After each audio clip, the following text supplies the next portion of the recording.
quiero saludar a nuestra próxima invitada, porque esta información de la que acabamos de mencionar es, a decir de muchos, un logro absolutamente importante, sobre todo para los defensores de derechos humanos y para todas aquellas organizaciones que tienen años exponiendo la violación de derechos humanos en Venezuela. Tamara Tarasiuk, investigadora senior para las Américas de Human Rights Watch. Tamara, bienvenida. Gracias por estar una vez más en la tarde. Buenas tardes, Irania. ¿Cómo estás? Bueno, hay mucho de Venezuela en la semana de hoy, pero quería comenzar dándole preponderancia a esto que ha ocurrido. ¿Es la primera vez que esto ocurre en un país latinoamericano? Es decir, ¿es la primera vez que se designa una comisión investigadora para seguir lo que ha ocurrido en un país de nuestro continente? Esta es una medida excepcional que se ha dado en los casos más graves de violaciones de derechos humanos a nivel global. Existe este tipo de mecanismos para Myanmar, Siria, Corea del Norte, y la situación en Venezuela es tan grave que hemos llegado a crear un mecanismo de esta naturaleza en el marco del Consejo de Derechos Humanos. Tamara, ¿qué va a permitir esta resolución que se ha tomado el día de hoy de nombrar esta comisión investigadora? Esta comisión es muy importante porque es un paso lógico después de tanto diagnóstico. O sea, ya sabemos qué es lo que está pasando en Venezuela, hay abusos sistemáticos. Lo dijo la alta comisionada Bachelet en su informe, lo hemos dicho nosotros, lo han dicho las organizaciones, los periodistas en Venezuela. Entonces, una vez que tenemos un diagnóstico tan claro, tenemos que empezar a dar pasos fuertes hacia que se haga justicia, hacia la rendición de cuentas. Si esta comisión lo que puede es hacer una investigación exhaustiva que le permita determinar responsabilidades individuales y juntar evidencia que pueda luego ser compartida con la Fiscalía de la Corte Penal Internacional. La pregunta es cómo investigar si el régimen o sus representantes ya han dicho que esta comisión no va a entrar y que ellos de ninguna manera van a colaborar.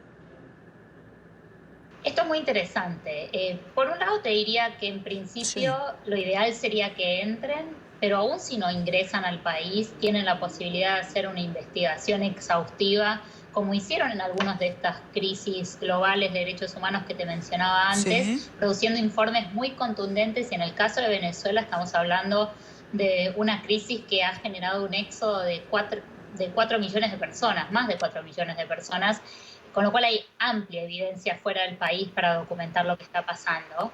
Pero además es interesante ver esta combinación, o sea, esta resolución de la mano de otra resolución que fue aprobada ayer, que fue impulsada por Venezuela y con Irán, donde ellos se comprometieron a abrirse al escrutinio y a la presencia de Michelle Bachelet. Entonces hay que ver ahora cómo hacen para salirse de sus propios compromisos, sabiendo que si lo hacen, la respuesta de la comunidad internacional ya fue advertido, será mucho más dura. Ahora, ¿cuál es la diferencia entre esa resolución que mencionas, que se había aprobado el día de ayer, propuesta por Irán, con Venezuela detrás, o el régimen de Venezuela detrás, a la que se ha aprobado el día de hoy? La resolución que se aprobó ayer a instancias de Venezuela y de Irán, te diría, es una resolución light, donde en una movida política muy astuta del régimen de Maduro, trataron de convencer a la comunidad internacional que estaban dispuestos a la apertura, dispuestos a que Bachelet y su equipo llegaran al país. Pero si te fijas en los detalles de esa resolución, lo que hacen es referirse a un memorándum de entendimiento que firmaron las autoridades del régimen con el equipo de Bachelet, donde solo dicen que dentro de los 30 días van a negociar un plan futuro de trabajo. O sea, en realidad no se habían comprometido a nada y pretendían con esa resolución lavarse las manos y tratar de diluir la presión internacional. Y lo que pasó fue el mejor resultado posible para quienes estamos impulsando las investigaciones a nivel internacional. Y es que se dieran las dos cosas. Se dio una resolución donde Venezuela dijo que se comprometía a la apertura, aunque más no sea del pequeño equipo de Bachelet que pretendían dejar, y una resolución durísima promovida por el Grupo de Lima, que tiene que llevarse todas las flores por haber impulsado esto fuertemente en Ginebra, donde se crea esta misión de determinación de los hechos, como se llama formalmente, y la resolución dice explícitamente que si Venezuela no colabora con Bachelet y no colabora con estas investigaciones, se dará un paso incluso más fuerte, que es la creación de una comisión de investigación. Entonces, hoy están jugadas todas las cartas con un mensaje clarísimo hacia el régimen de Venezuela, que es: la justicia está llegando y si ustedes no colaboran, la presión va a aumentar. La justicia está llegando. Me quiero quedar con esa frase.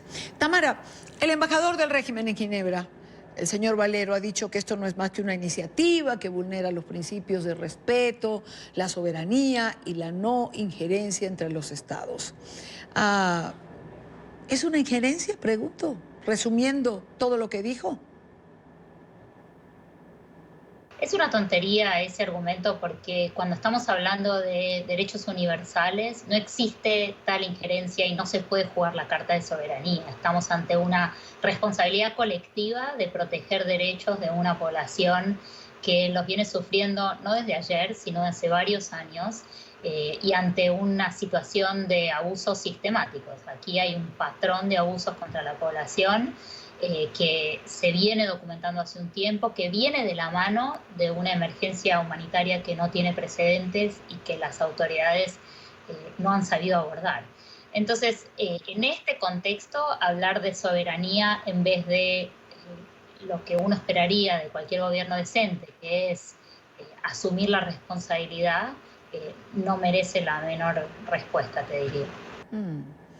¿A quién corresponderá, Tamara, nombrar esta comisión? ¿Cómo van a escogerse sus miembros? La decisión de los miembros la hace el presidente del Consejo de Derechos Humanos. La resolución dice que tiene que estar operativa inmediatamente.